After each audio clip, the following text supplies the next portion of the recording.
Hi, my name is Jenny Bermudez with Century 21. I'm a realtor and I'm here to answer the most frequently asked questions for first-time home buyers. I'm here with Kathy. Hi. Hi Jenny, I'm Kathy Richters from All Points Mortgage, and I'm happy to be here to help answer some questions for you. Thank you. So I wrote down some really important questions that I get asked all of the time. First things first, what do you need to get pre-qualified for a mortgage?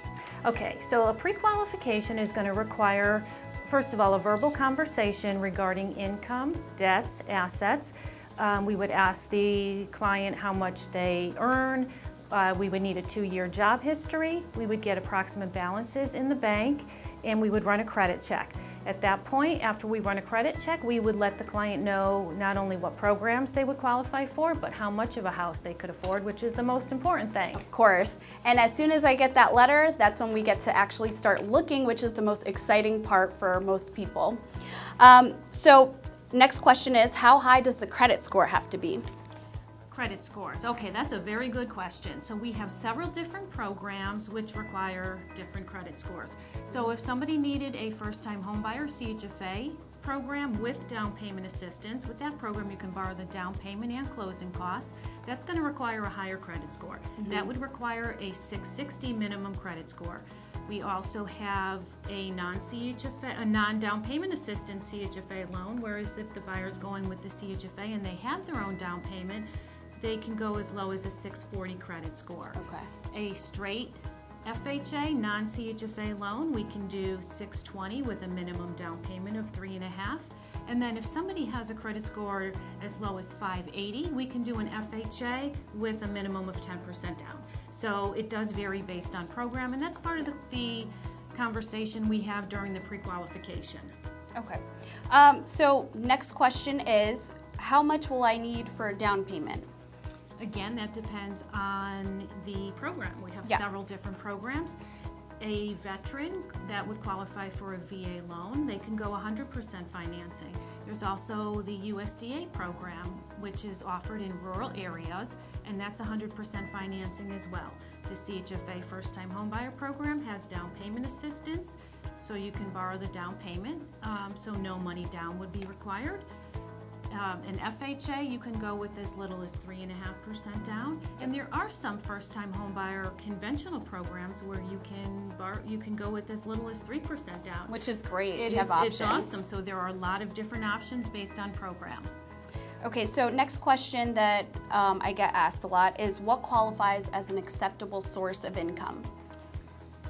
Okay, so as far as income goes, so obviously employment income, W-2 income is the easiest income to source, but self-employed borrowers can qualify as long as they've been self-employed for the last 2 years.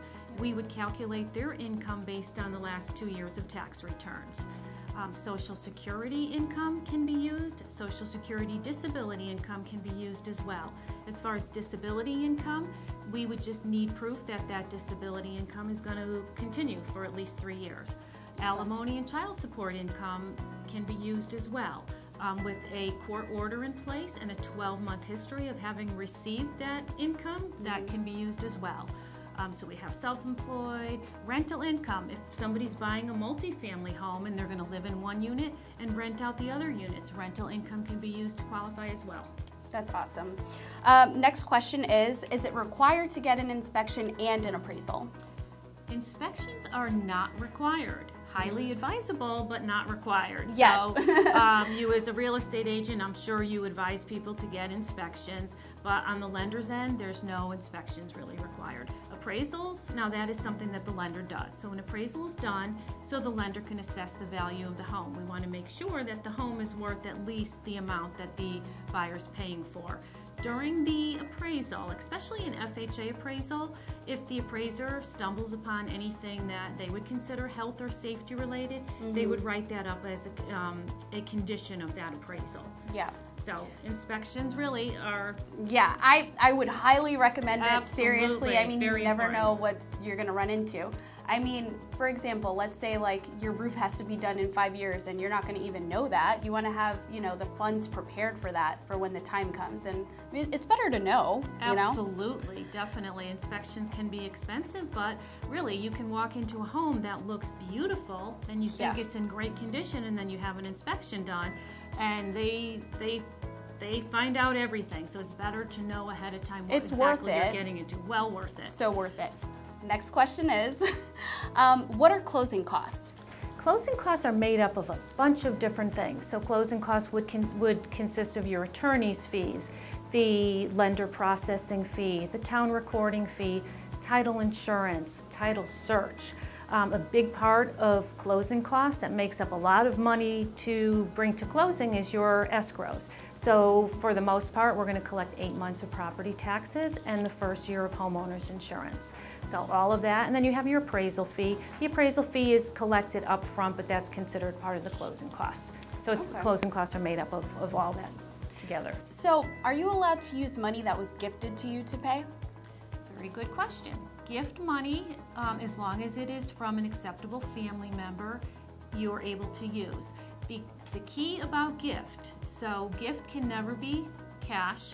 So mom can't just gift you $10,000 in cash and throw it into your bank account. Yeah. The gift has to be properly tracked. So mom would have to write you out a check. We would have to see the money coming out of mom's account and then the check being deposited into your account. So as long as there's a paper trail and it's properly documented, a gift is definitely a reliable and excellent way to come up with your down payment and closing costs. So make sure it's tracked. You can't get it from under your mattress. Absolutely. Okay, so can you explain what points are? So most programs offer a variety of different interest rates and points. So you can get what's called a no point rate. So I'm just going to throw out some rates just to give you an example. So a 4.25% interest rate, let's say, had no points. And then you wanted to get a lower interest rate. You can buy down the rate by paying points. So let's say you can get a 4% rate by paying 1 point. So that 1 point is 1% of the loan amount that you would pay at closing to buy down the rate. It's a one-time fee that you would pay. And then in a lot of cases, you can even buy down the rate by paying 2 points. So maybe you can get a 3.25% interest rate by paying 2 points. So 2 points would be 2% of the loan amount that you would pay to buy down the rate. As far as whether it's in the buyer's best interest to pay points, it really depends on the situation. You have to look at long term. Is the buyer planning on being in the home long term? And do they have the extra money to pay points? The difference in the monthly payment between the rates is usually not great, so the break-even point can be several years. So that's also part of the discussion that we have during the pre-qualification. You know, what's going to work best for that buyer? Yeah. Some buyers have the extra cash, they want to get the lowest possible interest rate, and some don't have the extra cash, which is perfectly fine. So it's you know, it's up for a discussion that we have. So you have options. Definitely. That's good. Mm-hmm. So a lot of people want to know, how long is the process, starting from the accepted offer all the way to closing where you get your keys? Okay, so once we receive the signed contract, that's when the application process officially starts. Mm-hmm. At that point, there's some disclosures that would need to be filled out. So an application and some disclosures would get sent out. The great news is that we do a lot of e-signing. So everybody seems to be loving that, where we can email you. It's so much easier, it saves a lot of time. And it saves a ton of time. Yeah. We can also meet and do hand signing. That, you know, it all depends on the buyer's preference, but the e-sign is wonderful. You know, the documents get signed and disclosures get signed. And at that point, we would ask for pay stubs, W-2s, bank statements, tax returns. All that information gets submitted to underwriting, and also the appraisal would be ordered. So that process, between the time the underwriter reviews the file and approves the file, usually is maybe 1 or 2 weeks, and then it takes another maybe 1 or 2 weeks to close, to clear the file to close and to head to the closing. So the average processing time runs around 30 days, give or take. Yeah, and then one thing I do want to add is sometimes in inspections you're negotiating. So let's say you want something for the seller to fix in the house. Sometimes there's a little bit of back and forth, so that could also delay it a little bit. So that's true, and that happens all the time. Yeah. An inspection is done, and the buyer goes to the seller, and then the the conversation start about, you know, who's going to do what, Yeah. and that could take a week and sometimes 2 weeks, so that could delay the process. So when that does happen, it sometimes ends up in changes in the contract. Maybe the sale price is lower, maybe there's seller paid closing costs added to the contract. So when that happens, you would just write an addendum to the contract, and we would adjust the numbers based on the new information.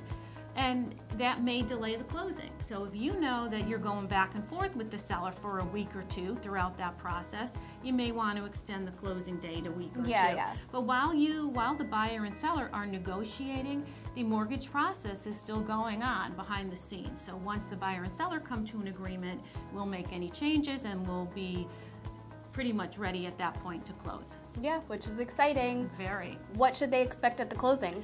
The closing day is the best day of all. It's the best. You get your keys. That's right. So at the closing, you're going to meet at the attorney's office. Your real estate agent will be there.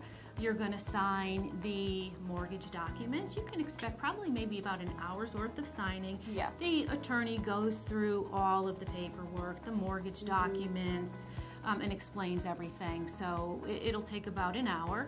And then toward the end of the closing, usually the seller comes in, you get to meet the seller signs the deed, and then the best part is you get your keys, and then the fun begins. Move in. That's right.